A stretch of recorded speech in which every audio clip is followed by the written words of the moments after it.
우리에게 보여주시는 거란 말이에요. 죽어도 죽지 않는 부활, 너희가 이것을 믿느냐? 예수님이 말씀하시잖아요. 요한복음 11장 25절, 예수께서 가라사대 나는 부활이요 생명이니 나를 믿는 자는 죽어도 살겠고 무릇 살아서 나를 믿는 자는 영원히 죽지 아니하리니 이것을 내가 믿느냐? 믿습니까? 죽어서 사는 거란 말이에요, 성도는. 근데 이제 다들 죽지 못하겠다고 길을 쓰는 거죠. 내가 왜 죽어야 되느냐? 내가 왜 내 뜻을 포기해야 되느냐? 내가 왜 손해를 보고 내가 왜 낮춰져야 하느냐? 나는 못하겠다. 내가 하고 싶은 거 끝까지 해볼 거다. 끝까지 올라가 보겠다 하고 있는 거예요. 그래서 하나님이 꺾어주시는 거란 말이에요. 택하신 자녀에게는 반드시 그러한 일들이 일어나는 그런 인생의 곡절을 겪는단 말이에요. 우리는 포기하지 못하기 때문에 하나님이 대신 해주시는 거예요. 그래서 우리의 일상이 승승장구가 아니라 지지부진으로 가고 있는 거예요.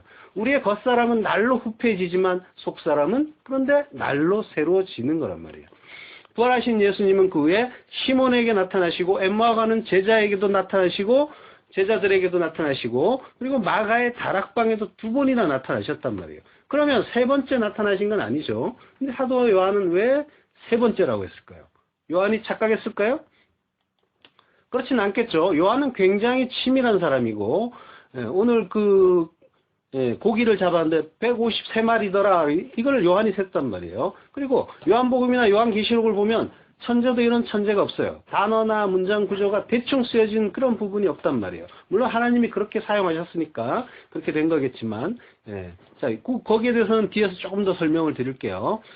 부활 사건에 대한 기록을 그 요한복음으로만 좁혀서 보면 막달라 마리아에게 한번 나타나셨고요. 그리고 마가의 다락방에 제자들이 숨어 있는데 문을 닫아 걸고 숨어 있는데 거기에 2번 나타나셨고 그리고 갈릴리 바닷가에 나타나셨어요. 그럼 여전히 4번째죠. 그런데 요한의 말을 잘 들여다보세요. 3번째로 제자들에게 나타나신 것이라 라고 하는 거예요. 그러니까 마리아는 12제자에 들어있지 않으니까 제자들에게 나타난 걸로는 3번째다 라는 말. 그 말이 틀린 말은 아닌 거죠. 그러면 제자들에게 나타나신 그 장면을 한번 돌아보겠습니다. 요한복음 20장 19절.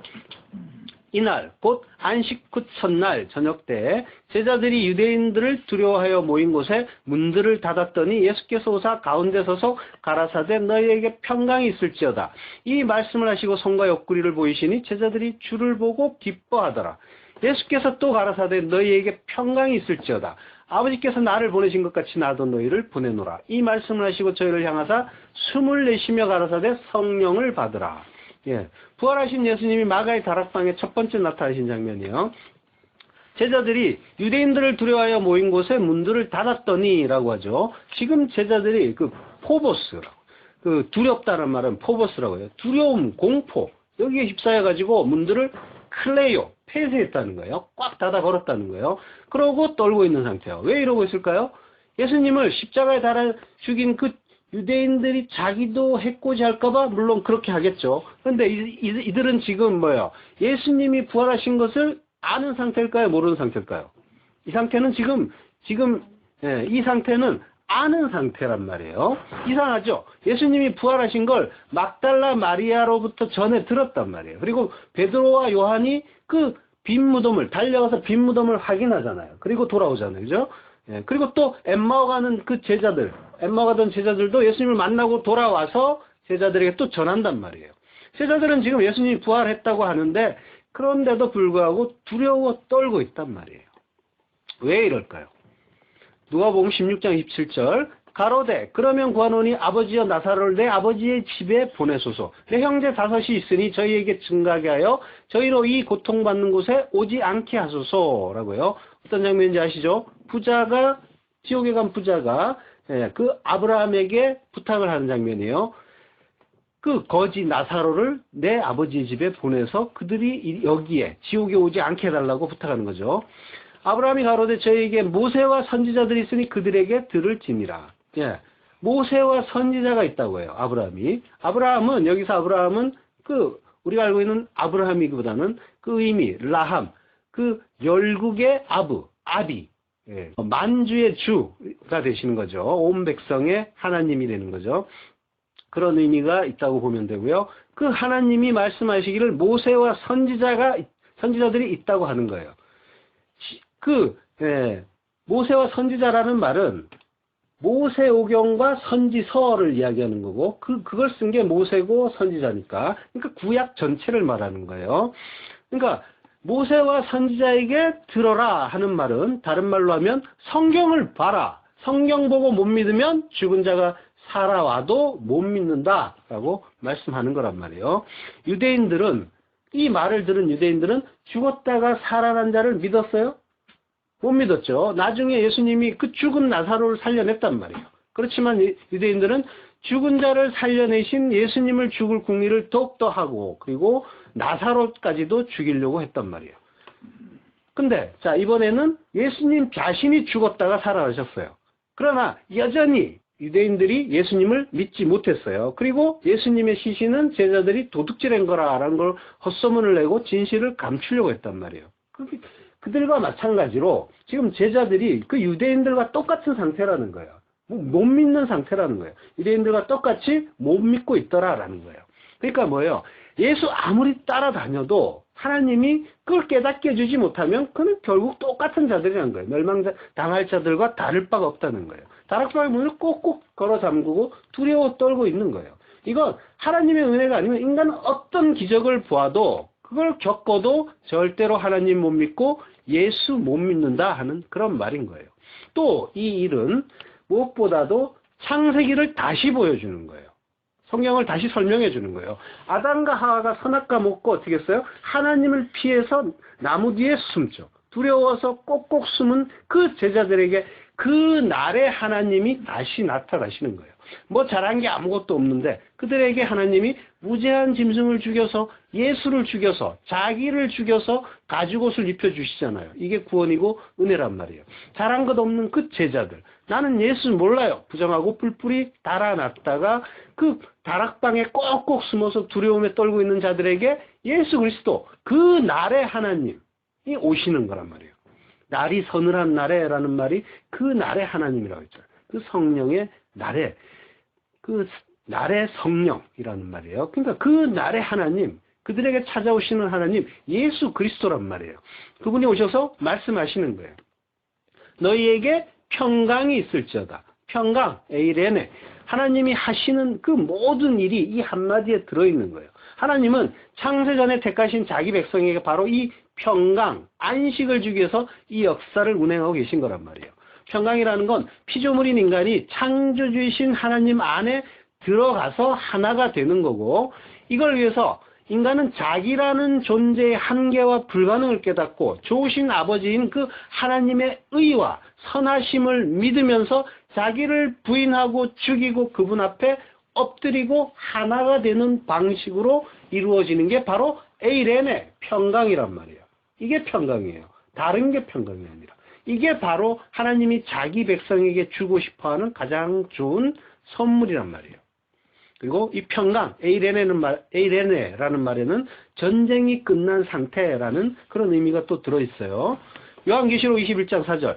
모든 눈물을 그 눈에서 씻기시며 다시 사망이 없고 애통하는 것이나 곡하는 것이나 아픈 것이 다시 있지 아니하리니 처음 것들이 다 지나갔음이로라. 다 지나간 거예요. 모든 전쟁과 다툼이. 우리 안에서의 다른 전쟁이 아니라 우리 안에서 하나님을 대적하면서 싸우던 그 전쟁이 다 지나간 거예요. 이 상태가 에이렌의 평강의 상태라는 거예요. 우리가 인생 살면서 또 여러 가지 일들을 겪게 하고 그 중에서 마음에 들지 않는 일들이 다 해결되면 이제 평강이다. 이게 평강이지, 평안이지 하고 오해하기도 해요. 그러나 그런 일시적인 문제 해결은 참 평강이 아니란 말이에요. 내 앞에 닥친 문제들을 그 해결해 달라고 평강으로 오해하면서 해결해 달라고만 하고 있다면, 그걸 하나님께 구하고 있다면 그는 영원히 평강할 수 없단 말이에요. 그런 문제들은 언제든지 다시 우리 인생에서 또 튀어나올 것이기 때문이에요. 진정한 평강, 평안, 그건 모두 오직 주 안에 있고, 그 평강은 나를 죽이고 그 영원하신 하나님 안에 그 함몰되어 들어가는, 복속하는 그런 형식의 평강이기 때문에 그 하나님이 영원하심으로 영원한 평강이 되는 거란 말이에요. 내 뜻, 내 선악 판단이 사라지고 하나님의 뜻만 남는 것, 이게 평강이란 말이에요. 그래서 악인에게는 평강이 없다라고 하는 거예요. 그들은 뭐 인생 살면서 편안한 상태가 있겠죠. 오히려 성도보다 더 많은 것들을 가지고 힘도 더 세고 이러니까 더 많이 편안할 거예요. 일상에서 보면. 그러나 평강이 없다고 하는 거란 말이에요. 그러면 여러분은 어때요? 평강하세요? 마음에 근심이 있습니까? 아니면 하나님의 뜻을 먼저 생각하고 있습니까? 하나님의 뜻을 생각하지 못하고 내 뜻을 앞세워야 하겠다고 한다면, 내 문제는 내가 근심해야 한다라고 한다면은 여러분은 뭐예요? 악인이 되는 거예요. 지옥으로 떨어질 악인이 되는 거란 말이에요. 적어도 지금까지. 요한복음 20장 20절 이 말씀을 하시고 손과 옆구리를 보이시니 제자들이 주를 보고 기뻐하더라. 예수께서 또 가라사대 너희에게 평강이 있을지어다. 아버지께서 나를 보내신 것 같이 나도 너희를 보내노라 해요. 하시고 뭘 하시냐면 숨을 내쉰단 말이에요. 저희를 향하사 숨을 내쉬며 가라사대 평강을 받으라 라고 말씀하세요. 자, 손과 옆구리를 먼저 보이시죠. 그때 제자들이 어떻게 해요? 주를 보고 기뻐하더라 라고 해요. 이 말은 당연한 것 같죠. 그리고 잘한 것 같죠. 근데 사실은 뭐예요? 이게 야단 맞을 일이었어요. 손과 옆구리를 보이시니 데이크님이라고 해요. 증명해 보이시니 제자들이 그걸 봐요. 눈으로 에이도라고 해요. 눈으로 보고 그제서야 기뻐하는 거예요. 제자들이 그렇게 두려워한 이유가 바로 여기에 있는 거예요. 마음으로 보이지 않는 것을 보는 믿음이었기 때문에 그래서 두려워하고 있었던 건데, 그들은 겨우 예수님이 나타나셔서 그 증거를 보여주시니까 그제서야 그걸 보고 기뻐한단 말이에요. 보고야 믿는단 말이에요. 근데 예수님 뭐라고 하세요? 나중에 도마에게 말씀하시잖아요. 보지 않고 믿는 게 복되다라고 한단 말이에요. 그게 믿음인데 보아야 믿는다고 하는 건 믿음이 아니란 말이에요. 그래서 뒤를 이어서 그래서 도마 이야기가 나오는 거예요. 우리는 거꾸로 알고 있죠. 제자들은 기뻐하고 그건 당연한 거고 의심 많은 도마 이러면서 도마를 손가락질 했단 말이에요. 사실은 제자들이 야단 맞을 일을 한 거고 도마는 칭찬받을 일을 한 거란 말이에요. 첫 번째 제자들에게 나타나셨을 때 도마는 그 자리에 없었어요. 도마가 나중에 그 이야기를 전해드리니까 내가 그 손의 못자국을 보고 내 손가락을 그 못자국에 넣으며 내 손을 옆구리에 넣어보지 않고는 믿지 않겠다라고 해요. 제자들이란 자들이 워낙에 엉터리였기 때문에 도마가 그런 말을 한 건 당연한 거예요. 6월절 만찬 때도 서로 잘났다고 다퉜고 예수님이 잡히시니까 다 달아났잖아요. 그리고 지금 이렇게 떨고 있는 자들인데 믿음이 없어서 그들을 어떻게 그 말을 믿을 수가 있겠어요. 자, 여드레가 지나서 다시 예수님이 다락방에 나타나세요. 그때 예수님이 도마에게 옆구리에 손을 넣어보라 라고 하시니까 그때 그러자 도마가 뭐라고 해요? 넣어봅니까? 안 넣어본단 말이에요. 바로 도마가 나의 주시며 나의 하나님입니다 라고 고백을 해요. 그러니까 예수님이 말씀하세요. 자, 아까는 에이도라고 했단 말이에요. 제자들이 에이도하고 기뻐했다. 보고 기뻐했다. 눈으로 보고 기뻐했다는 거예요. 근데 예수님이 지금 뭐라고 하시냐면 도마에게는 너는 나를 보고 믿는구나. 이 보고라고 번역된 말은 호라오라고 하는 거예요. 호라오라는 말은 보고 깨닫는 거예요. 깨닫는 거. 그러니까 이거는 우리말처럼 너는 나를 보고 믿느냐 하는 의문문이 아니란 말이에요. 제자들은 에이도 눈으로 보고 믿었는데 너는 나를 호라오 보고 깨닫고 믿는구나 라고 하는 거예요. 그 복되도다 마카리오스 그게 복이야 라고 칭찬해 주시는 거란 말이에요. 보지 않고 에이도 눈으로 보지 않고 호라오 눈으로 에이도 하지 않고 호라오 하는 게 그게 믿음이고 그게 복된 거다라고 한단 말이에요. 자, 그러니까 눈에 보이는 걸 믿는다는 건 그 제자들처럼 눈에 보이는 걸 믿는 거는 뭐예요? 믿음이 아니란 말이에요. 오늘날 교회들이 눈에 보이는 표적을 구하고 있어요. 그래서 병이 낫고 문제가 해결되면 그게 복이고 그러면 믿겠다라고 한단 말이에요. 세상에서 또 잘 되고 높이 올라가는 그 표적이 있으면 그 하나님을 믿고 또 그 자기가 받은 영광을 하나님께도 돌려드리겠다라고 해요.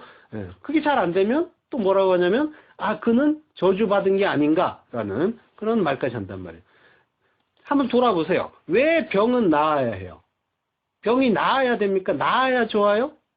우리의 선악 판단은 낫는 게 좋다라고 무조건적으로 가는데 하나님의 뜻에서 보잔 말이에요. 왜 병은 나아야 돼요? 병은 하나님 편에서 보면 나아도 되고 낫지 않아도 돼요.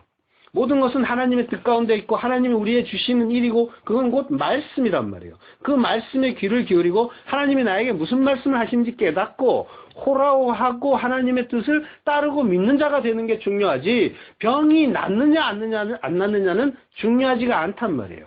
결국은 약해지고 결국은 죽고 결국은 썩어질 몸인데 어떻게 되든 무슨 상관이냔 말이에요. 어떤 목사님이 이런 말을 하세요. 그래도 아프면 괴롭지 않느냐. 그러니까 기왕이면 병이 낫는 게 좋지 않느냐.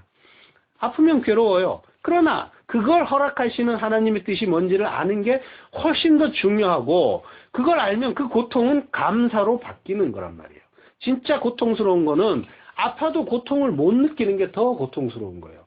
문둥병이라고 하죠. 우리가 죄 속에서 죽어가는데 자기가 죽어가는지도 자기 죄가 어떤 건지도 모르는 그 영적 문둥병에 걸렸다면 어떻게 하겠냔 말이에요. 그걸 깨달으라고 주시는 게 병이고 통증이란 말이에요. 그러면 병의 고통은 그걸 알고 하나님을 더욱더 의지하게 한다면 그게 은혜란 말이에요. 병이 나았으면 좋겠다는 게 그거는 여전히 나 중심으로 선악과 따먹고 선악을 판단하는 일인 거예요. 통증이 사라지는 게 복이 아니라 통증을 통해서 말씀하시는 하나님의 뜻을 아는 게 더 중요한 거예요. 나의 고통스러운 현실을 통해서 하나님의 뜻을 이 병처럼 병을 겪듯이 이 고통스러운 현실들도 있을 거예요.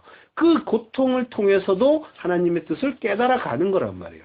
그게 해결되는 게 복이 아니라 그걸 통해 하나님의 뜻을 깨닫는 게 복이란 말이에요. 마카리오스, 복되도다. 하나님의 뜻을 호라오하는 자여 라고 하나님이 말씀하신단 말이에요. 우리는 어차피 불뱀에 물렸어요. 그리고 죽어가는 자들이란 말이에요. 하나님이 이 통증을 통해서 우리에게 말씀하시는 거예요. 장대 높이 달린 그 노뱀을 봐라. 십자가만 의지하라. 내 힘으로는 절대로 구원에 이를 수가 없으니까 나만 봐라고 말씀하신단 말이에요. 현실의 고통을 통해서 지옥을 맛보세요. 아, 내 판단이 살아있는 이 현실이 지옥이구나. 이걸 깨달으시면 되는 거란 말이에요. 지옥을 맛보고 죽음을 맛보세요. 누가복음 9장 27절 내가 참으로 너희에게 이르노니 여기 섰는 사람 중에 죽기 전에 하나님의 나라를 볼 자들도 있느니라. 죽기 전에 하나님의 나라를 볼 자들도 있다.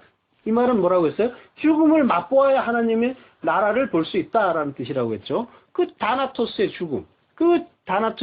죽음, 자기 부인의 죽음을 맛봐야 그래야만 하나님 나라를 볼 수 있다는 거예요. 이 현실을 통해서 내가 죽어가는 그 고통, 그 죽음을 맛보고 그 고통을 맛보면서 하나님 나라를 바라보시란 말이에요.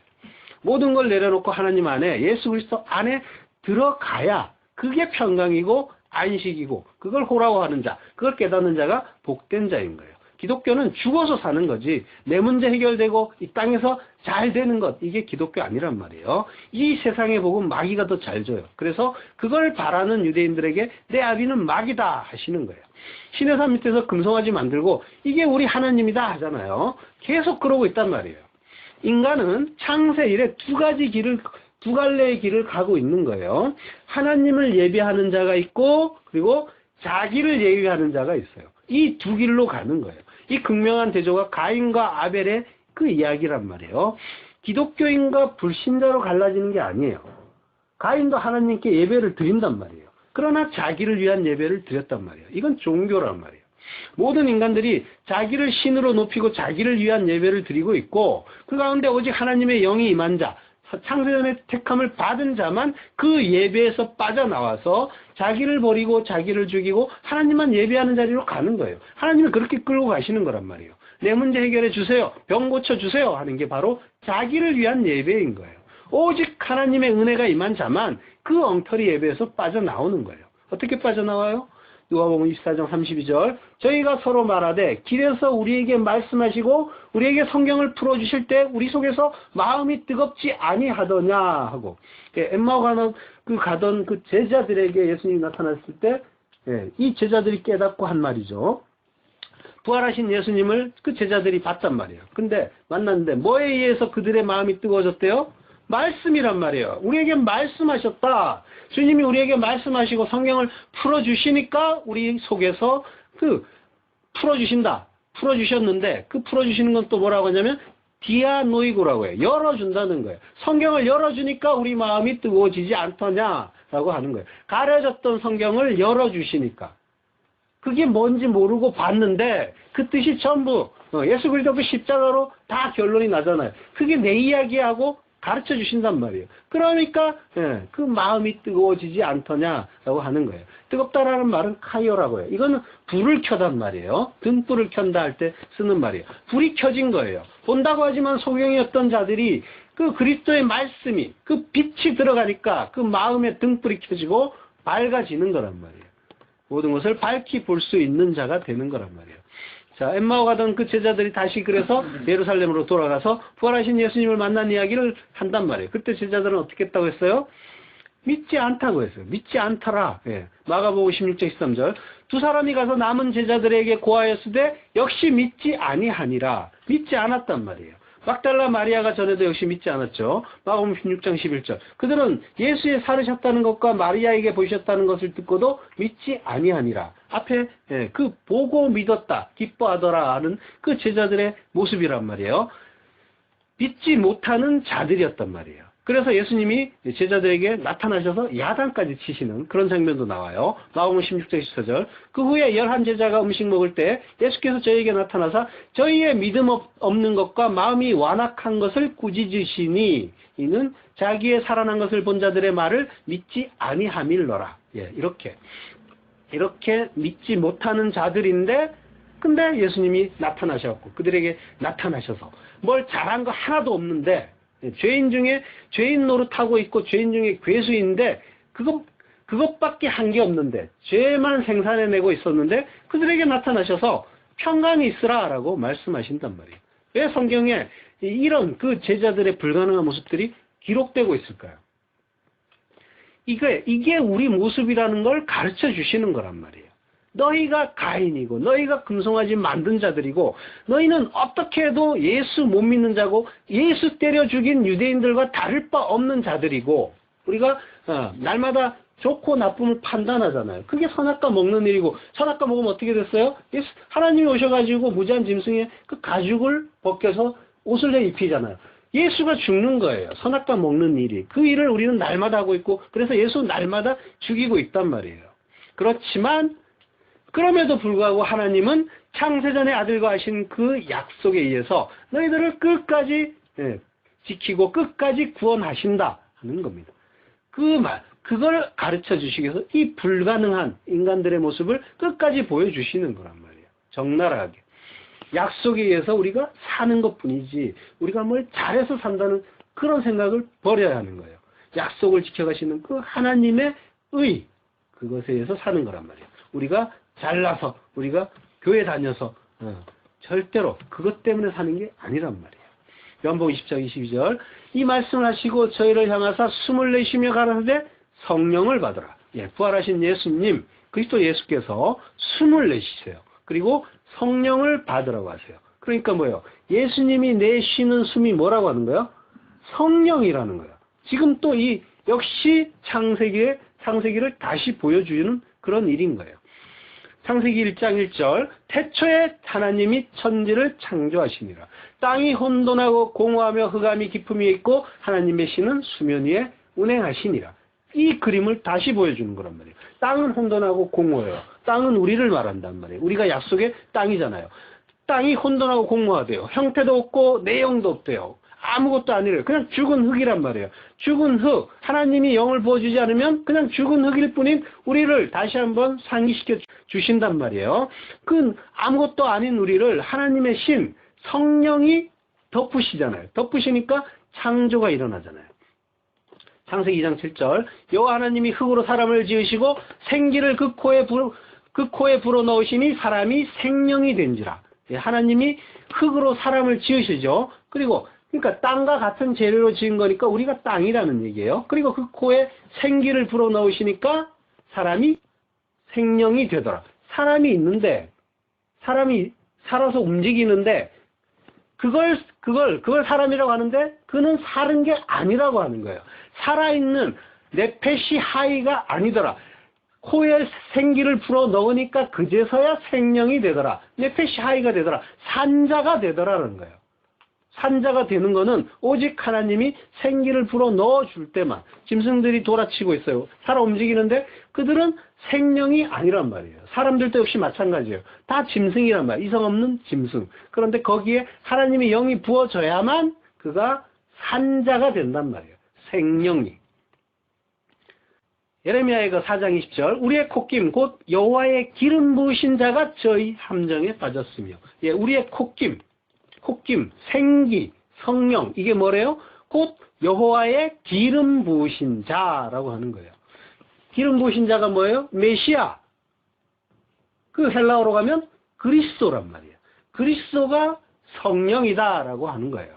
그 성령께서 생기를 주시니까 그제서야 죽은 흙이었던 우리가 생명, 산자가 된다. 이게 계속 성경의 큰 줄기란 말이에요. 성경은 이 이야기 하시는 거예요. 하나님이 돌아보아 주시지 않으면, 생기 주시지 않으면 너희는 그냥 죽은 흙이야. 멸망해야 할 존재야. 이거 얘기하시는 거예요. 그럼 어떻게 할래? 라고 계속해서 반복해서 물어보시는 거란 말이에요. 그러니까 은혜예요. 하나님의 은혜가 아니면 하나님이 우리에게 성령, 그리스도를 주지 않으면 우리는 절대로 생명 있는 자가 될 수 없다는 거예요. 절대로 믿는 자가 될 수 없다는 거예요. 예수님이 제자들의 그 믿음 없음을 야단치시는 게 바로 너희는 죽은 흙이고 불가능한 존재다라고 하는 거예요. 그걸 확인시켜 주시는 거란 말이에요. 너희가 잘나서 구원받는 자라, 너희가 나를 따라다녀서 구원받는 자라, 교회 다녀서 뭐 헌금 내서 11조 내서 그래서 구원받는 줄 알아? 절대로 아니란 말이에요. 내 은혜, 내 콧김, 생기, 성령 아니면 너희는 그저 죽은 흙이고 마른 뼈일 뿐이다. 너희는 그런 존재인데 그런 존재일 뿐인데 왜 내가 너희의 희망사항까지도 다 들어줘야 한다는 거냐? 그 말씀까지 내포되어 있는 거란 말이에요. 그러니까 성도는 잠시 잠깐뿐인 이 세상에서 뭘 가져야겠다고 뭘 이루어야겠다고 애명금을 할 필요가 없는 거예요. 그러니까 하나님의 말씀을 듣고 그 안에 거해야 그게 생명이고 그게 산자, 잘 사는 자가 되는 건데 그거는 모르고 무슨 이것저것 많이 그냥 끌어모으면 그 티끌을 모아서 티끌 모으면 티끌이라고 박명수가 하던가 그 쓰레기 모아서 결국은 쓰레기의 산을 이루어서 많이 가지면 그걸 잘 산다고 오해하고 있는데 그게 잘 사는 거냐? 진짜 잘 사는 건 뭐라는 거예요? 하나님 안에 거하는 것. 금방 썩어질 육신이 좀 더 건강해지면 뭐 할 거고 썩어질 이 땅의 것들 열심히 더 끌어모아서 더 많이 가지면 뭐 할 거냐라고 성경은 계속해서 말씀하신단 말이에요. 그 말씀을 반복해서 되풀이하고 그 인간을 부정하고 하나님만 전부고 하나님만 생명이다. 그 안에 들어간 자만 산다. 라고 계속해서 말씀하신단 말이에요. 이거 깨달으라고 하는 게 하나님의 뜻이란 말이에요. 많은 사람들이 주일에 예배당에 출석하면 할 일 다 한 줄 알아요. 그들의 대부분이 물어보세요. 당신은 천국 가겠습니까? 당연히 나는 가죠라고 해요. 이걸 믿음처럼 가지고 있어요. 이건 믿음이 아니에요. 신념이라고 하는 거예요. 그 신념을 믿음이라고 오해하고 있단 말이에요. 그러나 진짜 믿음은 하나님 저는 죽은 흙, 티끌 맞습니다. 하나님 은혜 아니면 저는 아무것도 아니에요. 저를 지옥에 보낸다 하시더라도 저는 아무 할 말 없습니다. 하나님이 알아서 해주세요. 하나님 뜻에 무조건 순종하겠습니다. 이게 믿음이에요. 이걸 십자가라고 하는 거예요. 그 아래까지 내려가는 거. 예수님이 그 십자가의 본을 우리에게 보이셨잖아요. 그 공생애 내내 하나님을 아버지라고 부르시다가 십자가에 죽으시면서 딱 한 번 하나님이라고 부르잖아요. 그죠? 엘리 엘리 라마 사박다니. 나의 하나님 어째 나를 버리시나이까. 십자가의 죽음은 하나님과 끊어지는 죽음이란 말이에요. 좋으신 아버지의 그 심판에 모든 걸 맡기는 순종이란 말이에요. 성도는 그 죽음을 죽어야 된단 말이에요. 적당히 죽고 하나님이 이제 나를 구원해 주시겠지. 구원은 당연한 거고 하나님 내 문제 해결해 주시겠지. 이 병 낫게 해주시겠지. 잘 되게 해주시겠지. 이러고 있다면 그는 하나님과 관계없는 자인지도 모른단 말이에요. 그의 아비는 마귀일 수도 있단 말이에요. 나는 절대 지옥에 가면 안 되고 반드시 천국 가야 돼. 왜 그래야 되느냐는 말이에요. 그 크시고 거룩하신 하나님이 왜 죄인 중에 괴수라고 하는 자를 돌아보아 줘야 되고 그 우주보다 더 크신 하나님이 티끌 같은 우리를 돌아보아 주셔야 되느냐는 말이에요. 안 그래도 우리는 아무 할 말 없는 존재라는 거예요. 우주가 얼마나 크냔 말이에요. 며칠 전에는 은하수 뒤쪽에 새 은하가 뭐 880여 개나 새롭게 발견됐다고 하던데 그 큰 우주, 그 은하계만 해도 큰데 거기에 880개가 모르던 게 더 발견됐다고 한다면 도대체 우주는 얼마나 크냔 말이에요. 그 우주 속에서 나라는 존재는 얼마나 미미해요. 얼마나 티끌도 아닌 그런 존재인 거죠. 우리는 하나님이 도와주지 않으면 아무 할 말이 없는 존재고 지옥 보내도 아무 할 말 없는 그런 존재가 맞단 말이에요. 그 자가 그 자기 부인의 그 자리까지 내려가셔야 되는 거예요. 그게 진짜 자기 부인의 죽음이고 다나투스의 죽음이란 말이에요. 그 겸손의 자리에서 믿음이 시작되는 거란 말이에요. 병이 낫고 암덩어리가 사라졌고 이런 기적이 무슨 믿음을 줘요. 다시 암에 걸리면 그때는 어떻게 할 건데. 나는 당연히 천국 가야 되는 거고 이 병 고쳐주셔야 되는 거고 이 문제 해결해 주셔야 하는 거고 이런 기도를 하고 있으면 절대로 안 된단 말이에요. 그의 아비는 마귀란 말이에요. 자, 하나 예수님이 숨을 불어서 성령을 주심으로써 새 창조가 시작이 돼요. 그 성령 받은 자만 하나님의 말씀을 알아먹고 그 마음의 불이 밝혀지는 거예요. 새 마음이 되는 거란 말이에요. 이 모든 것이 하나님의 약속에 의한 거예요. 성도는 그 약속을 바라보고 이 세상에서 잘 죽는 자인 거예요. 그를 성도라고 해요. 자, 연복음 오늘 본문 21장 1절 그의 디베랴 바다에서 자기를 나타낸다고 해요. 디베랴 바다는 갈릴리 바다 서부 해안에 있죠. 도시 이름이에요. 디베랴는 티베리우스 황제 이름을 딴 도시예요. 자, 근데 거기가 갈릴리라고 해요. 결국 갈릴리예요. 오늘 제목이 뭐예요? 다시 갈릴리에서요. 자, 제자들은 예수님이 부활하셨고 부활하신 그 예수님을 직접 만나기도 했어요. 다락방에서, 마가의 다락방에서. 그런데 왜 예루살렘을 떠나 갈릴리로 갔을까요? 왜 그랬을까요? 믿음이 없는 자들이라서 그럴까요? 마태복음 26장 31절 때 예수께서 제자들에게 이르시되 오늘 밤에 너희가 다 나를 버리리라. 기록된 바 내가 목자를 치리니 양의 떼가 흩어지리라 하였느니라. 그러나 내가 살아난 후에 너희보다 먼저 갈릴리로 가리라. 예, 예수님이 잡히시던 날에 그 밤에 제자들에게 하신 말씀이에요. 너희가 다 나를 버릴 거야. 스칸달리죠. 나로 인해서 실족할 거야. 너희가 다 나를 실족할 건데 이 말씀은 내가 목자를 치리니 파타소라고 해요. 파타소는 그 구약에서는 낙하라는 그 말이에요. 그러니까 반석을 친다라는 그 말과 같은 말이에요. 이 낙하라는 말은 그냥 치는 게 아니라 살해할 목적으로 치는 거예요. 죽이려고 치는 거란 말이에요. 반석을 죽이려고 쳤더니 그게 깨지면서 그 물이 나오잖아요. 생명의 물이. 자, 그 내 목자를 하나님이 내 목자 예수를 쳐서 죽일 거야. 그러면 양의 떼가 흩어질 거야. 이게 기록된 바죠. 이게 스가랴서에 기록되어 있는 말이에요. 그러면은 양떼가 흩어지고 그리고 내가 너희보다 먼저 살아나서 너희보다 먼저 갈릴리로 갈 거야 라고 하셨단 말이에요. 그러니까 뭐예요? 갈릴리로 간 거는 제자들이 갈릴리로 간 거는 예수님의 그 말씀에 순종해서 간 거죠. 그러니까 잘한 일인 거예요. 그리고 그 여자들에게도 무덤 앞에서 여자들을 만났을 때 그들에게도 무서워 말라 가서 내 형제들에게 갈릴리로 가라 하라. 거기서 나를 보리라 라고 말씀을 하신단 말이에요. 그 말씀을 전했으니까 그 말을 들은 제자들이 갈릴리로 몰려간 건 잘한 거예요. 예수님 말씀에 순종한 거란 말이에요. 그러면 왜 갈릴리로 갔을까요? 그게 궁금하죠. 자, 갈릴리로 간 거는 예수님의 말씀을 따라서 간 거란 말이에요. 그러면 왜 갈릴리일까요? 갈릴리는 어디예요? 예수님이 사시던 곳이죠. 갈릴리의 나사렛이라는 동네에서 사셨고 그리고 갈릴리는 이스라엘의 북부 지역이라고 했잖아요. 그 의미는 순회, 돌고 돔 이런 의미를 가지고 있어요. 그 의미처럼 갈릴리는 그 소유가 돌고 도는 그런 땅이었어요. 역사적으로 보면 이스라엘에 속했다가 벗어나서 이방 땅에 되기도 하고 막 왔다 갔다 하는 지역이에요. 전에도 한번 말씀드린 적이 있지만 솔로몬 왕이 그 성전과 왕궁을 지을 때 두로왕 히람이 그 건축에 필요한 각종 자재와 일꾼들을 보낸단 말이에요. 그래서 그 성전과 왕궁을 짓는데 큰 공헌을 해요. 그러자 솔로몬이 갈릴리 지역의 성읍 20개를 두로왕 히람에게 그 선물로 줘요. 별로 중요하지 않으니까, 전략적으로 중요하지 않으니까 선물로 주는 그런 땅이란 말이에요. 그랬더니 그 두로왕 히람도 그게 별로 마음에 안 든다고 이게 뭐냐 이러면서 쓸모없다는 뜻의 가불이라는 이름을 붙여서 그 지역을 불러요. 그런 다음에 금도 주고 그리고 성읍들을 잘 건축해서 또 돌려줘요. 정말 마음에 안 들었다, 기분 나빴다 하는 그런 의미죠. 그런 식으로 갈릴리는 멸시와 천대를 받는 땅이었어요. 그래서 이사야 선지자는 갈릴리를 이방의 갈릴리여라고 부른단 말이에요.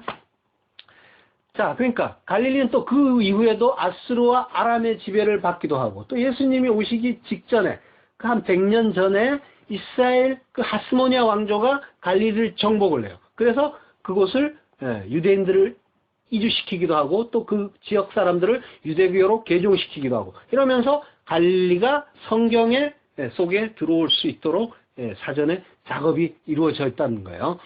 그러니까 그 돌고 돈다는 그 의미와 딱 맞는 운명의 땅인데 근데 이스라엘 사람들이 이 갈릴리를 어떻게 보겠어요?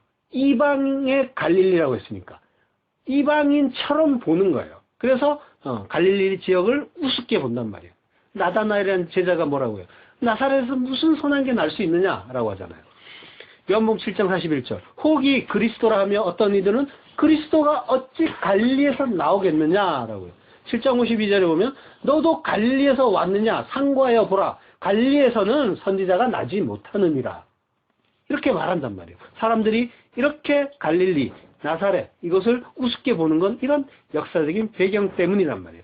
있어도 그만 없어도 그만 그리고 선물로 줘도 아깝지 않고 받은 자도 별로 마음에 들어하지 않는 기분 나쁜 땅 마치 복음같이 마치 그 정말 귀한 것인데 그걸 받는 자가 별로 기뻐하지 않는 그런 것처럼 마치 이사야서에 나오는 예수님의 모습처럼 고운 모양도 없고 풍채도 없고 흠모할 만한 아름다움도 없는 땅 멸시를 받아서 사람들에게 실어버린 바 되고 간고를 많이 겪었고 질고를 아는 그런 땅이란 말이에요. 그 멸시천대 땅에 모든 사람에게 멸시를 받는 우리의 메시아가 오시고 사람들의 조롱과 경멸을 받으면서 십자가를 지시는 그런 일을 하신단 말이에요. 그 연약한 십자가의 땅, 그 자리로 예수님이 제자들을 부르시는 거란 말이에요. 제자들이 예수님을 만나고 제자가 된 게 바로 갈릴리고 그 갈릴리 해변가에서 베드로, 안드레, 야고보, 요한 등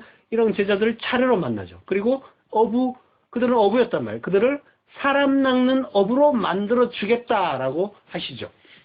그리고 뭐예요? 개화고 4편에서 얘기했지만 12제자를 세운다라고 하는데 포예오, 창조한다라고 한단 말이에요. 12제자를 창조한다. 창조의 사역을 갈릴리에서 예수님이 시작을 하셨죠. 그런데 오늘 그 본문에 보면은 그 제자들이 그대로 나온단 말이에요. 시몬 베드로와 디두마라는 도마와 갈릴리 가나 사람 나다나엘과 세베대의 아들. 세베대의 아들은 야고보와 요한이죠. 그리고 또 다른 제자 둘, 안드레와 빌립 뭐 이런 제자일 거예요. 그들이 함께 있더니 공생의 초기에 그 갈릴리에서 제자들을 만나고 부르시던 일, 제자들을 창조하시던 일을 다시 보여주는 거예요. 다시 시작하는 거예요. 그러면 갈릴리에서 처음 제자들을 세운 걸 창조했다라고 했는데 그러면 다시 불러 모은 건 뭐라는 거예요? 새 창조를 하시겠다는 거죠. 하나님이 태초에 천지를 창조하셨고 그 창조는 뭐예요? 새로운 창조의 모형이었단 말이에요. 그것과 똑같은 과정을 다시 한번 요한복음에서 보여주는 거란 말이에요. 자, 예수님이 왜 갈릴리로 제자들을 부르셨는지 이해가 되시죠? 자, 그 제자들이 밤새 고기잡이를 하지만 고기를 잡지 못해요. 여기서 잡는다는 말은 피아조라고 해요. 피아조라는 말은 고기잡이에 쓰는 말이 아니라 예수님을 붙잡을 때 쓰던 말이에요. 붙잡다, 체포하다 이런 말이에요.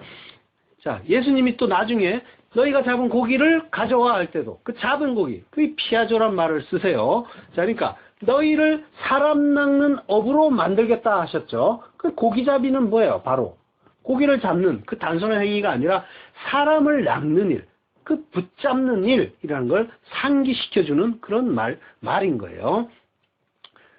본문 4절 날이 새어갈 때에 예수께서 바닷가에 서셨으나 제자들이 예수인 줄 알지 못하는지라 예수께서 이르시되 얘들아 너희에게 고기가 있느냐라고 물으세요. 대답하되 없나이다. 얘들아라는 이 파이디온이라는 말은 어린아이에게 하는 말이에요. 7살까지 어린아이. 갓난아이를 완전히 어린애죠. 7살 이하니까. 그 제자들은 성인인데 파이디온, 얘들아, 어린아이들아 라고 부른단 말이에요. 왜 이런 식으로 예수님이 부르셨을까요? 마태복음 18장 2절 예수께서 한 어린아이를 불러 저희 가운데 세우시고 가라사대 진실로 너희에게 이르노니 너희가 돌이켜 어린아이들과 같이 되지 아니하면 결단코 천국에 들어가지 못하리라. 지금 뭐예요? 얘들아, 어린아이들아, 파이디온이라고 부른 건 뭐예요? 천국의 아이들아 라고 지금 부르신 게 되는 거예요. 왜 어린아이 같아야 천국에 들어갈까요? 어린아이는 착해서 천국에 들어간단 말일까요? 어린아이가 착해요? 전혀 착하지 않습니다. 아이들도 갓난아이들도 거짓말한다고 했죠. 가짜로 울면서 엄마를 속인다고 했어요. 파이디온, 어린아이는 착해서 천국 가는 게 아니라 자기 부모만 의지하는 존재이기 때문에, 즉 하나님 절대 의존적 존재이기 때문에 천국에 들어간다라고 하는 거예요. 그들만 천국 간다는 거예요. 의존하는 거, 의지하는 거, 이게 믿음이란 말이에요. 기대는 것, 그게 믿음이란 말이에요. 우리가 하나님을 이 어린아이처럼 의존하고 있느냐는 말이에요. 어린아이들은 부모님이 안 보이면 어떻게 해요? 얼마나 불안해하고 그 엄마를 애타게 찾아요. 그죠? 부모를 잃어버린 그 미아들 보세요. 두리번거리고 애타게 목 놓아 울면서 자기 부모를 부르고 또 부른단 말이에요. 그렇게 하나님을 의지하는 어린아이 같은 자만 천국에 들어간다라고 하는 거예요. 자, 본문 6절에 가면 자, 그물을 배 오른쪽에 던지라고 하죠. 그리하면 얻으리라 하시는데 이에 던졌더니 고기가 많아 그물을 들 수 없더라 라고 해요. 자, 이 구절을 보면서 고기를 많이 잡는 것에 사람들이 초점을 맞춰요. 그래서 예수님의 말씀에 순종하면 풍성하게 열매 맺고 결실한다, 풍성해진다 라고 하는 거예요. 이거는 거기에 초점을 맞춰서는 안 되고 예수 그리스도와 함께 있느냐, 그의 말씀을 듣고 있느냐, 그 안에 있느냐, 여기에 초점을 맞춰서 보아야 되는 거예요. 요한복음 15장 4절 내 안에 거하라 나도 너희 안에 거하리라. 가지가 포도나무에 붙어있지 아니하면 절로 가시를 맺을 수 없음같이 너희도 내 안에 있지 아니하면 그러하리라. 열매를 맺고 결실하는 건 우리가 아니라 예수 그리스도란 말이에요. 그리스도 안에 있지 않으면 우리는 아무것도 아닌 존재, 그저 죽은 흙일 뿐이란 말이에요. 그리고 잡은 고기가 153마리라고 하죠. 엄청나게 많은데, 자, 이 물고기 수에 대해서는 신학자들의 의견이 분분해요.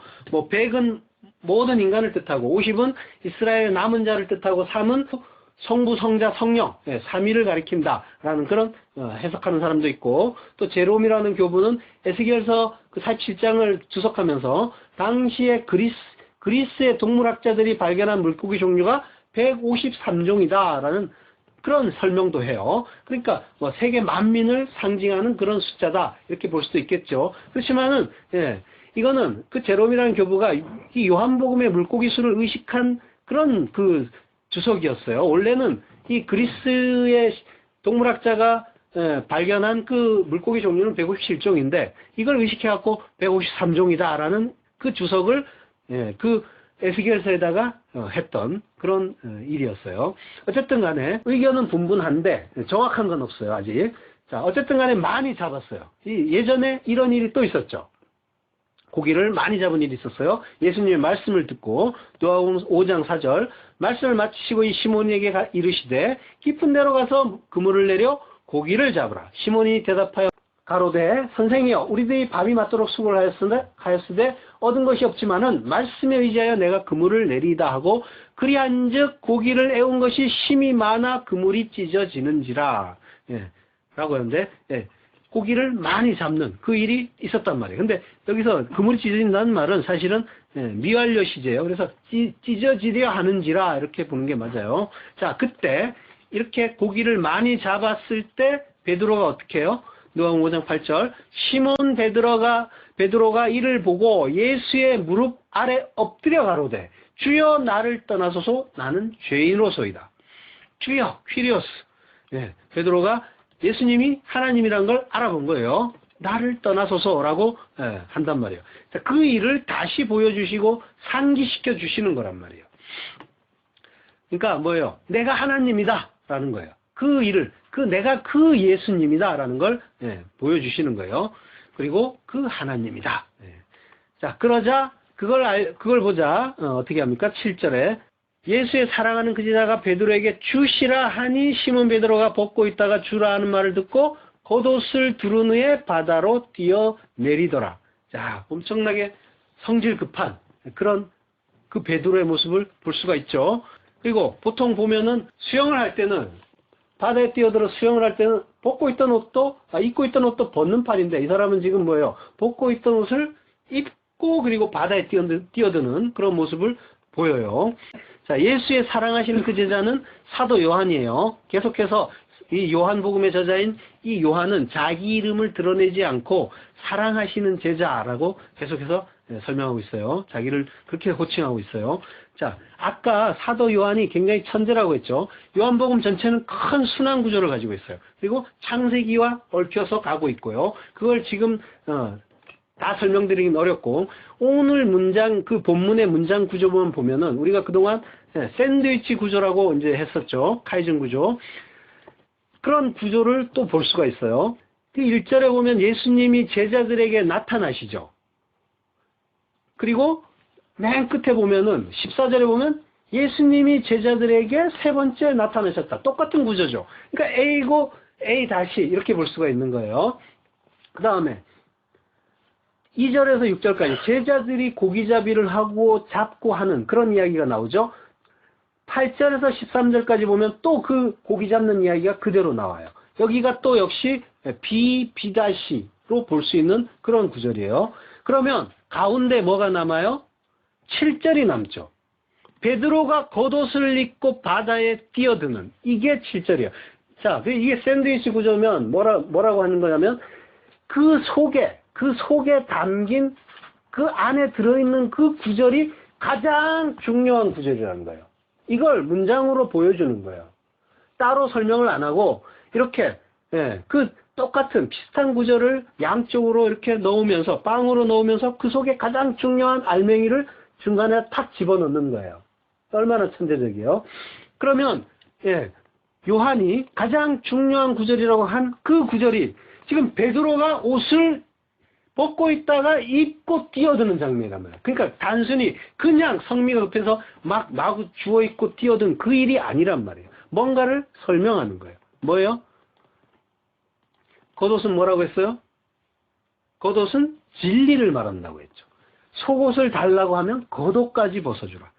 성경의 그 참뜻을 알지 못하고 속옷, 율법으로 달라고 하면 성경의 참뜻, 진리, 그 겉옷까지 가르쳐줘라. 겉옷을 주면서 그 진리까지 가르쳐줘라 하는 게 속옷을 달라고 하면 겉옷까지 달라는 그 말씀의 진이란 말이에요. 그러니까 진리를 입고 그리스도로 옷 입고 저주의 바다로 뛰어드는 것, 이게 성도의 일이고 실존이라는 거예요.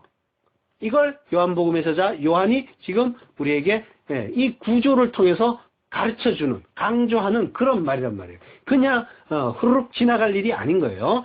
이 세상이 저주의 바다인데 하나님이 창세전에 택하신 자에게 그리스도의 영을 부어서 진리로 옷 입히고 이 세상을 살게 하시는 거란 말이에요. 성도는 이렇게 인생을 살고 있는 거예요.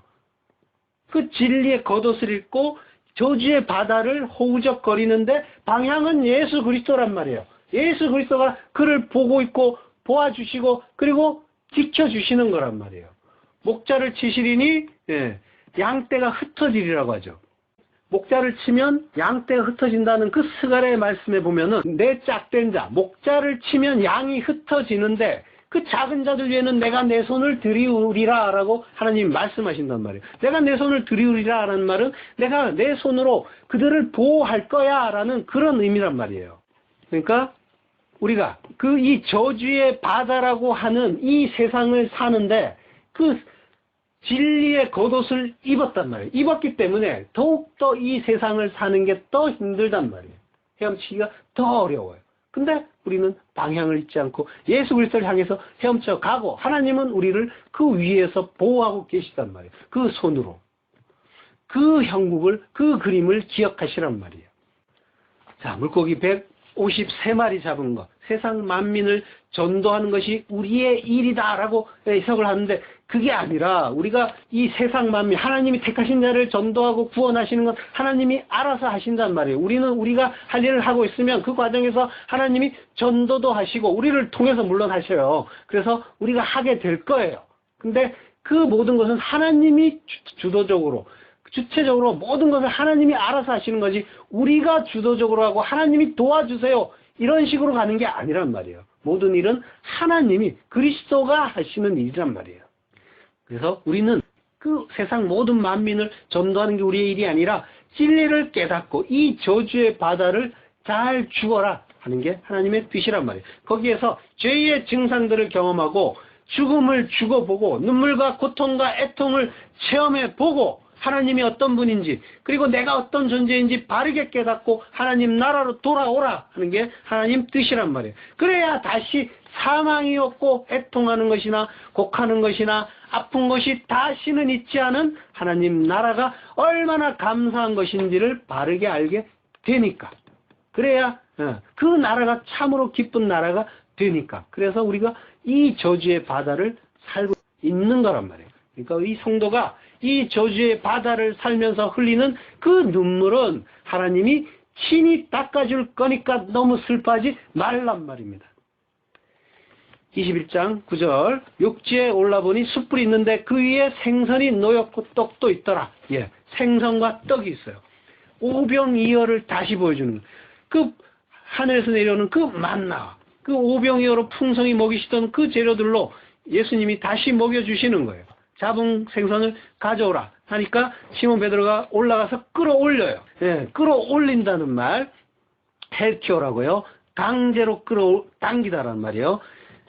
자, 요한복음 6장 44절 나를 보내신 아버지께서 이끌지 아니하면 아무라도 내게 올 수 없으니 이렇게 하나님이 이끌어 주시는 거예요. 강제로 헬키오 끌어당겨 주셔야 우리가 예수님께 갈 수 있단 말이에요. 무조건 교회 다니니까 예수 믿는다고 하지 마세요. 하나님이 끌어주지 않으면 우리는 아무도 예수 믿는 자가 될 수 없단 말이에요. 이렇게 강제로 끌어주시기 때문에 우리가 예수 믿는 자가 될 수 있는 것뿐이란 말이에요. 요한복음 12장 32절 내가 땅에서 들리면 모든 사람을 내게로 이끌겠노라. 헬키오 강제로 끌어당기겠노라. 하나님이 끌어주시는 거예요. 하나님의 은혜란 말이에요. 본문 12절 가라사대 조반을 먹으라 하시니 제자들이 주신 줄 아는 거로 감히 당신이 누구냐 감히 묻는 자가 없더라. 예수께서 떡을 가져다가 저희에게 주시고 생선도 그와 같이 하시니라. 자, 이것은 예수께서 죽은 자 가운데서 살아나신 후에 세 번째로 제자들에게 나타나신 것이라. 나타났다라는 말은 파네로라고요. 계시하다, 보여주다라는 말이에요. 파네로는 감춰져 있거나 알려지지 않은 것, 이걸 눈에 보이게 확실하게 알려지게 하는 것, 어떤 방식으로든 명백하게 드러나게 하는 것, 이걸 계시라고요. 파네로라고 한단 말이에요. 나타나신 거는 지금 그런 의미란 말이에요. 제자들이 알지 못하는 거로 하나님이 분명하게, 예수님이 분명하게 제자들에게 진리를 드러내시는 거란 말이에요. 마가복음 4장 22절 드러내려 하지 않고는 숨긴 것이 없고, 드러낸다는 말이 파네로예요. 나타내려 하지 않고는 감춘 것이 없느냐. 나타낸다는 게 파네로예요. 그러니까 예수 그리스도는 역사 속에서 비밀이란 말이에요. 절대로 알아먹을 수 없어요. 사람들이 성경을 본다고 하는데 그 안에서 예수 그리스도 십자가를 얼마나 제대로 보느냐 말이에요. 제대로 보지 못하고 그냥 넘어가 버려요. 구약 설교할 때는 예수 그리스도 십자가 한 마디도 안 나올 때도 있다고 했잖아요. 나온다고 해도 그걸 잘 믿어야 우리에게 복 주신다. 겨우 그 정도로 간단 말이에요. 예수 그리스도 그 십자가는 역사 속에서 비밀이에요. 그렇지만 하나님이 택한 자에게만 그것을 드러내 주신단 말이에요. 파네로 하신단 말이에요. 그때 우리가 그 은혜를 받은 자만 그 비밀, 무스테리온을 우리가 깨달을 수가 있게 되는 거예요. 예수님이 우리에게 파네로 해주셔야 하늘의 진리가 땅인 우리에게 분명히 드러나는 거예요. 다른 걸로 기뻐하는 게 아니라 하늘의 진리를 아는 걸로. 이 인생의 문제가 해결되는 걸로 기뻐하는 것이 아니라, 병이 낫는 걸로 기뻐하는 것이 아니라, 그걸 통해서 하나님의 뜻을 깨닫는 걸로, 그걸로 기뻐하는 천국의 어린아이가 되어야 한단 말이에요. 그 천국의 어린아이 되시기를 축원합니다.